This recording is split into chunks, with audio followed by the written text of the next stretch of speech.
আসসালামু আলাইকুম। কয়েকদিন ধরেই আমরা বিভিন্ন গণমাধ্যমে লক্ষ্য করছি অনেকেই জাল টাকার ব্যবসা করছে, অনেকে জাল টাকা তৈরি করছে। তাদের বক্তব্য মতে এই জাল টাকাটা তারা তৈরি করছে সামনে ঈদকে রেখে, ঈদে সালামি দেবে, এই জন্য তারা জাল টাকাটা তৈরি করছে। এখন আমাদের দেশে তো এই যে মুদ্রা, টাকা, এদের যে মালিকানা টাকার, এদের যে তৈরি করার এখতিয়ার কার, প্রত্যেকটা দেশেই এই মুদ্রা তৈরি করার এখতিয়ার থাকে শুধুমাত্র সেই দেশের সরকারের।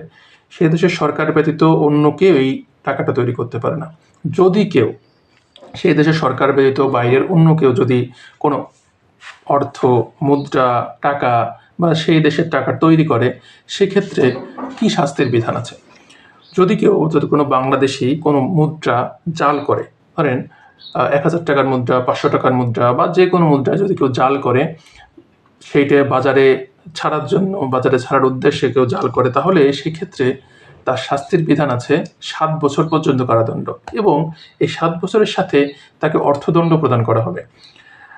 ধরেন কোনো ব্যক্তি যে কোনো অন্য দেশের মুদ্রা তৈরি করছে, তাহলে ৭ বছরের কারাদণ্ড। আবার যদি কোনো ব্যক্তি বাংলাদেশের কোনো টাকা, বাংলাদেশের কোনো মুদ্রা তৈরি করে, জাল মুদ্রা তৈরি করে, তাহলে সেক্ষেত্রে তার শাস্তির বিধান আছে যাবজ্জীবন কারাদণ্ড পর্যন্ত। তাহলে দেখেন কত বড় একটা শাস্তির বিধান। কোনো মুদ্রা তৈরি করলে, কোনো মুদ্রাকে জাল করলে, তাহলে সেক্ষেত্রে তার শাস্তির বিধান আছে ১০ বছর পর্যন্ত বা সর্বোচ্চ যাবজ্জীবন কারাদণ্ড, এবং সাথে অর্থদণ্ডের বিধান আছে। আবার অনেকে দেখেন যে এই যে মুদ্রা তৈরি করার জন্য যে যন্ত্র প্রয়োজন, সেই যন্ত্র প্রস্তুত করে বা বিক্রয় করে, এক্ষেত্রেও তারও একটা শাস্তির বিধান আছে। যদি কোনো ব্যক্তি কোনো অর্থ তৈরি করার যন্ত্র তৈরি করে দেয়, কাউকে ওই যন্ত্র তৈরি করতে সাহায্য করে, তাহলে সেক্ষেত্রে তার শাস্তির বিধান আছে ৩ বছর পর্যন্ত কারাদণ্ড।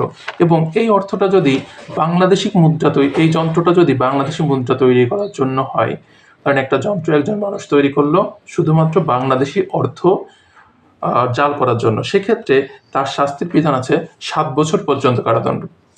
অর্থাৎ যদি এমনি সাধারণ অর্থ তৈরি করার যন্ত্র তৈরি করে, তাহলে ৩ বছর, এবং যদি সেটা বাংলাদেশি অর্থ হয়, তাহলে ১০ বছর কারাদণ্ড। এখন যাদের কাছে আমরা এই যন্ত্রটা পেয়েছি, এই মুদ্রা জালকরণের যে যন্ত্রটা পেয়েছি, তো যদি তাদের দখলে সে যন্ত্রটা থাকে, ধরেন একজন ব্যক্তি বলে না এটা আমার না, কিন্তু তার দখলে আছে, ওই যে যন্ত্রটা তার দখলে আছে, তাহলে সেক্ষেত্রে তার শাস্তি হবে প্রায় ১০ বছর পর্যন্ত কারাদণ্ডের বিধান। এই বিষয়টা থেকে আমরা একটা বিষয় দেখতে পাই যে এই যে অর্থ তৈরি করার একমাত্র অথরিটি হচ্ছে সেই দেশের সরকার, অর্থাৎ বাংলাদেশে অর্থ তৈরি করার অথরিটি শুধুমাত্র বাংলাদেশ সরকার। অন্য কোনো ব্যক্তি যদি বাংলাদেশের টাকা উৎপাদন করে, তাহলে সেক্ষেত্রে তার শাস্তির বিধান ৭ বছর পর্যন্ত কারাদণ্ড।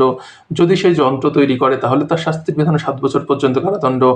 আবার যদি কেউ ওই যন্ত্রটা তার দায়িত্বে রাখে, তার দখলে রাখে, তাহলে তার কারাদণ্ডের বিধান প্রায় ১০ বছর পর্যন্ত কারাদণ্ড।